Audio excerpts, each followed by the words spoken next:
Ju besoj e keni ndjekur, dhe jo besoj, por sigurisht që e keni ndjekur atë ngjarjen e asaj kafes Salinjanit me Ilir Ali Mehmetin, edhe Tedi Koplikun edhe disa fitues të tjerë në primare dhe edhe në përballjen e tyre në zgjedhjet e fundit.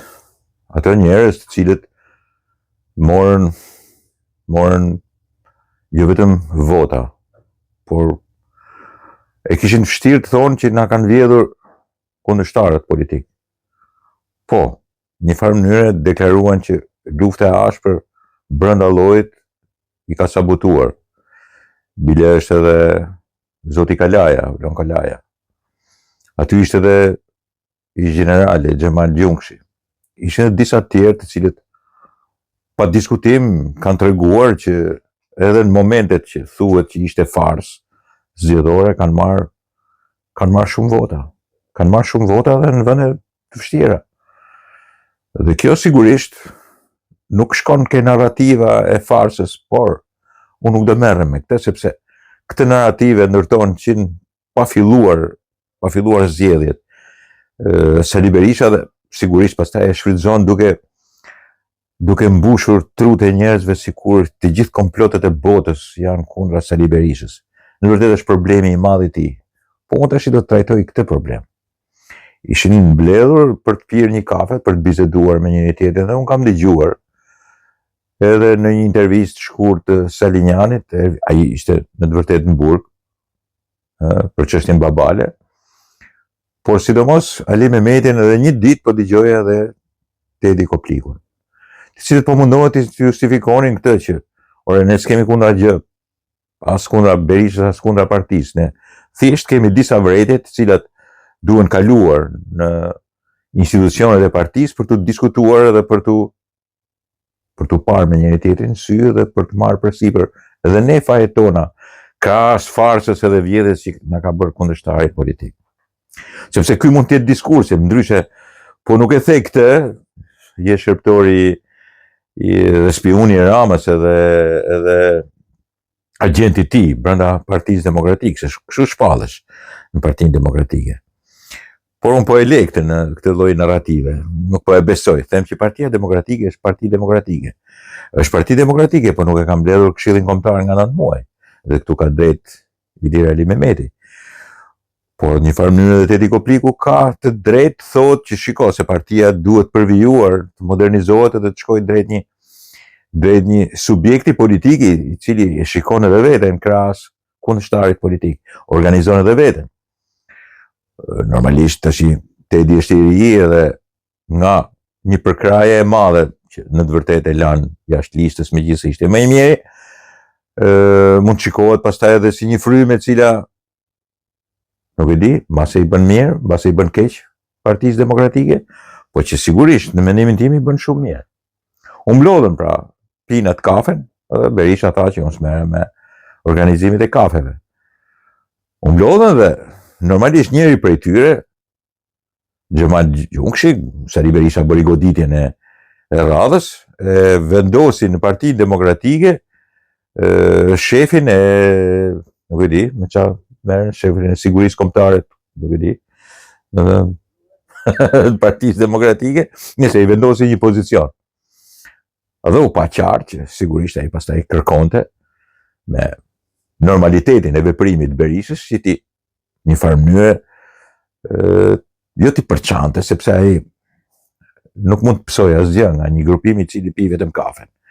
Dhe kërkon një parti tjetër, një parti që të mbajë përgjegjësitë e veta krahas sulmit që i bën kundërshtarit politik. Po, të bëj analizën e vet. Dhe thelbi i gjithë kësaj është analiza e Partisë Demokratike. Këta njerëz të cilët sigurisht u sabotuan një herë për primaret, të cilët u ndërtuan kot sepse as kërkush ose pakush doli nga primaret për të futur në listën e sigurt të famshme të Sali Berishës, u futën ata që nuk janë përballë kurrë. Asnjëherë nuk janë përballur. Por edhe pastaj në lënien vetëm tyre, në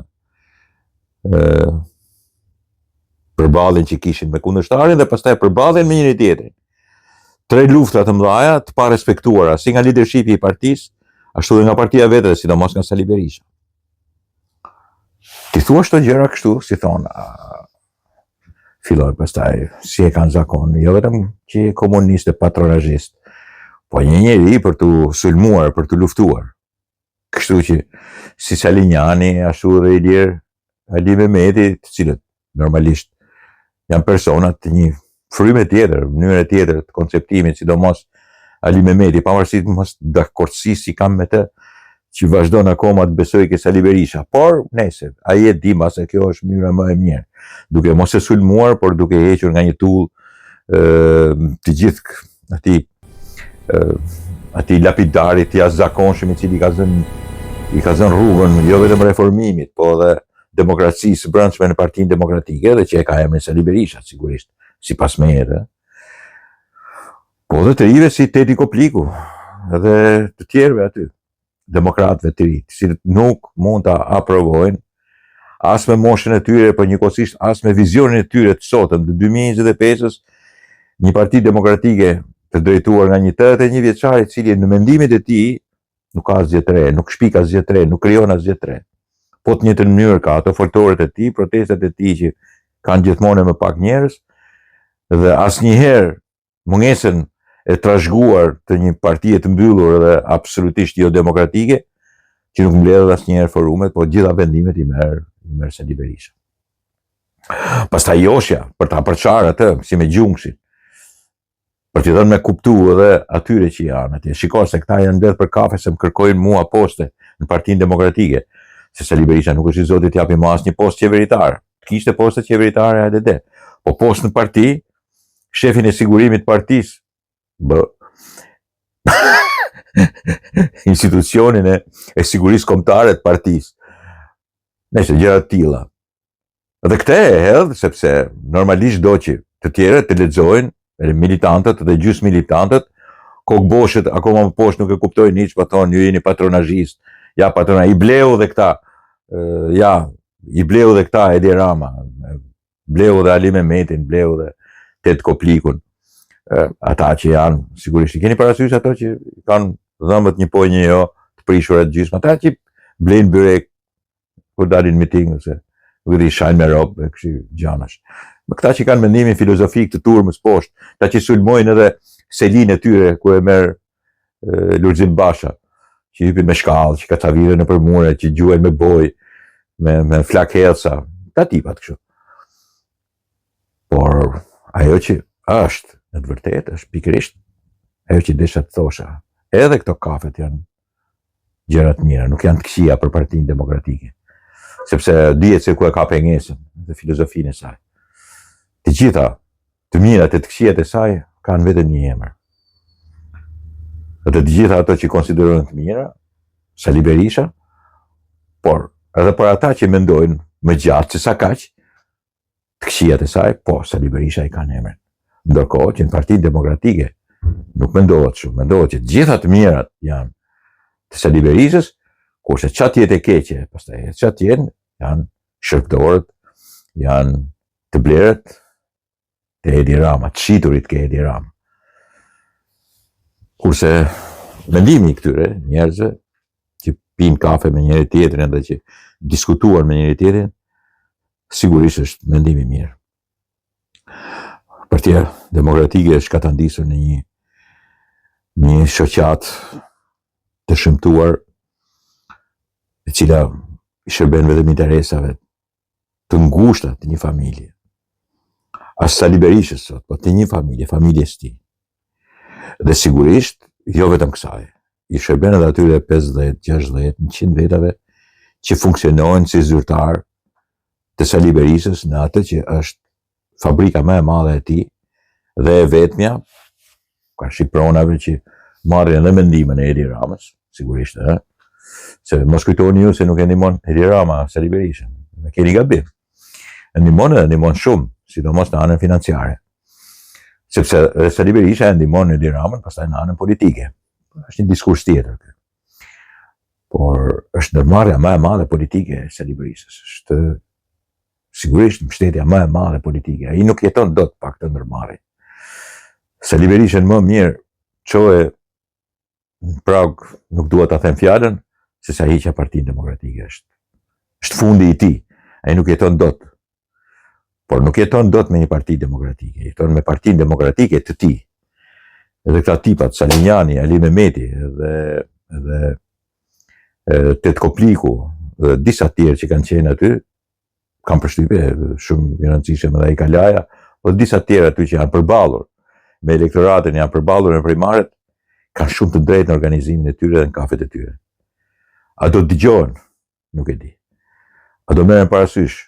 Edhe këtë nuk e di. A do shpallen tradhtar edhe në shërbim të Ramës? Ka shumë mundësi.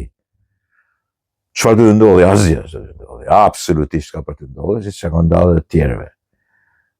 Por mund të ndodhi që të jenë non grata ke Partia Demokratike. Dakor, miqtë e mi. Miqtë e mi, kjo pjesë tash kërkon që të marrë analizë, por më tepër të përmend faktin e një shkrimi të Ylli Manjanit drejt Spakut. Në të vërtetë, Spaku po egzagerohet pak në 2-3 persona aty, prokuror, për të kthyer në një pjesë të rëndësishme që bën edhe politikë në Shqipëri. Dhe që kthehet i plot fuqishëm në përdorim të aftësive të tij dhe njëkohësisht në shpërdorim të besimit dhe njëkohësisht edhe të funksioneve të tij.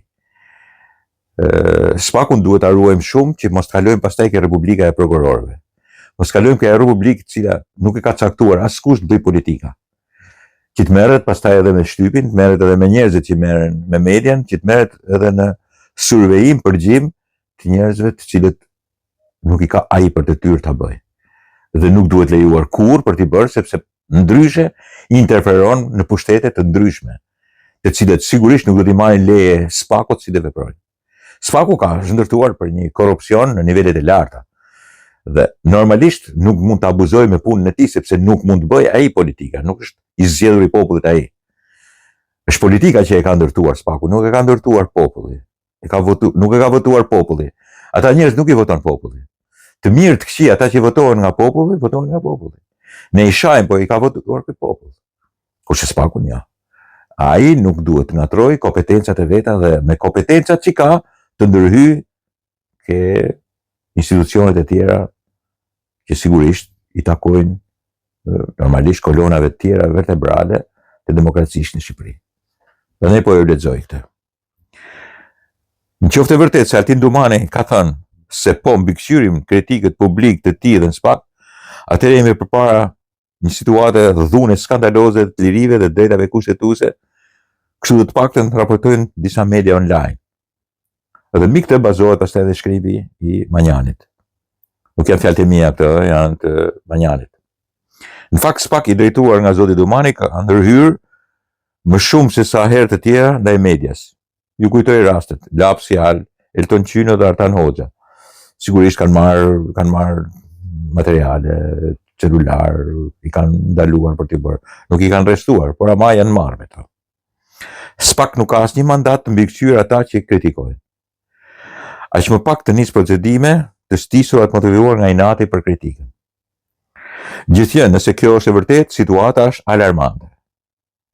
Dyshohet nëse është e vërtet, por nëse është e vërtet, edhe për mua është situatë jashtëzakonisht alarmante. Jashtëzakonisht alarmante. Ky është edhe fundi i sistemit demokratik të drejtësisë dhe shndrimi i saj në polici sekrete, e cila përdor ligjin dhe ndjekjen penale kundër kujdo që refuzon të gëlltisë propagandë dhe të pranojë si normalitet hetimin e gjykimin penal për arsye mosbindje. Ky nuk është modështim, por shkatrim total i drejtësisë, i çdo principi të shtetit demokratik. Tani pavarësisht se ç'mund të ketë thënë Dumani për kritikët në takim të mbyllur, fakti është se 1. Spak regjistron procedime penale pa fakte e ngjarje penale të konstatuara. Kjo është shumë e rëndë. Mbledh të dhëna për persona pa i marrë personat nën hetim. Shumë e rëndë edhe kjo. Kriminalizon njerëz me narrativa publike të stisura e të shpifura. Bën transparencë në takime të mbyllura. Fjalën përgjim, deklaratën publike e quan provë. Shet në publik arrestime për të nxitur talibanizmin social. Kjo skandaloze, këtu jam pro Manjanit edhe unë. I shet, i dërgon sidomos nëpër media, arrestime për nxjerrur talibanizmin, sigurisht një pjesë e madhe e Facebookut edhe e turmës sillet si turm talibane, vritni, vlidheni, futeni në burg, merreni, qetheni, shkurtojeni, pushkatojeni, duhen varur, duhen talibanizëm. Është një marrëzi, Spaku e shfrytëzon sepse e shet në publik që përpara. Këto fakte dalin nga sjellja zyrtare e SPAK dhe nuk janë pjellë e kritikëve. Këto janë sjelljet SPAK-ut. Aq vërteta janë këto fakte sa dhe gjykata e Strasburg ka përdorur procedurë emergjente, e cila përdor shumë rrallë për shtete autoritare, për ndaluar sulmin brutal ndaj serverëve të lapsitar në çështjen Thoma Gëllçi kundër Shqipërisë, u godit në themel sjellja harbute e SPAK kundër procesit të rregullt ligjor. Dakor, shumë prej tyre unë nuk jam pro tyre, as pro lapsit, as pro Thoma Gëllçit, as atij Qynës, as Artan Hoxhës. Absolutisht nuk janë mentalitetin tim, as mbrohen prej meje. Por sigurisht që do mbrohen prej meje kur ti i ndërhyn pushtetit tjetër në mënyrë brutale, siç bën SPAK. Hapni sy të njerëz dhe faktet të lërasin, dhe këto fakte nuk po i stis kritika. Nësa këto devimi të rënda nga roli kushtetues e ligjor i SPAK-ut shiten si normalitet, personalisht refuzoj ta pranoj, kështu thot Manjani. Kam qenë, jam dhe do t'jem refuzues për këto gjëra sa të kem fry me zë. Dhe nuk do ngushëllohem as pak me faktin se ata që s'janë dakord me mua më japin të drejtë me vonesë. Sepse tani mund të shajnë, është e vërtetë. Kështu kam bërë dhe me mua dhe me shumë tjerë. Më vonë t'japin vonesë, me vonesë t'japin, po kishte drejtë, por nuk e pranojnë kurrë. E thonë në zë. Ashtu si më thonin mua kur i thosha për Lulzim Bashën, shikomar se po sillet, thoshin ikmër komunist. Kur Lulzim Bashën e dënoi Berisha, i thoshin nuk erdhën të kërkojnë të falur. Ja, vazhdova me patronazhist edhe komunist. Sepse sigurisht i thoja të vërtetë. Dhe këtyre po ja the të vërtetën, këta do të krahasojnë me dikë. Këtyre po ja plasen sy të vërtetën, këta patjetër të krahasojnë me dikë. Dakor? Kështu funksionon. Jam krah të çdo kritike që sjell me vëmendje publike një realitet që fshihet pas ndezjes së qëllimshme të turmave, dhe sigurisht i ndezës turmat është një çegevarizëm idiot që ne e bëjmë këtu, sidomos Partia Demokratike, drejtësisë dhe demokracisë. Po kushdo që ta bëjnë, të lloj çegevarizmi është një maskarallëk i jashtëzakonshëm. I jashtëzakonshëm. Dhe sigurisht e lexova këtë shkrim të Manjanit, nuk është i imi pa e përsëris, sepse normalisht ka të bëjë edhe me ndjeshmëritë e sotme. Nuk është një punë e mirë kështu. Nuk mund ta lejojmë kurrë krijimin e një republike politike të prokurorëve, sepse kthehet pastaj në polici politike. Kthehet në një element të frikshëm antidemokracisë. Dakord, miqtë e mi?